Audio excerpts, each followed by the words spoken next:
party को जीवा पूर्व आपण मैंने कौन करेंगे ना यही भाव में पैक लगे जातु आपण मान मुह शाइनिंग कर ग्लो कर आउ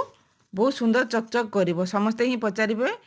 कौटी ए पैक लगे आसिलु आश्चर्य हो देखिए आपण मान मुह तो बर्तमान देखुए सांग मैंने मुझे कंचा क्षीर किसी नहीं फुटा क्षीर मुटे नेबेनी तो आपण मान घरे तो सहजरे मिलଯିव फेयर लवली समस्ते ही यूज कर तो कंचा क्षीर सांगे फेयर लवली किसी पकईदेवे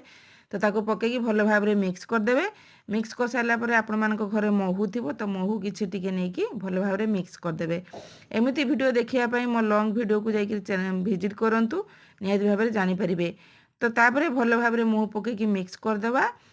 तो तापर भल भाव में मिक्स कर दे सारापर मुहर फेस को धोई देकी फेस को भल भाव में लगे 5 मिनट एमती भाया करूँ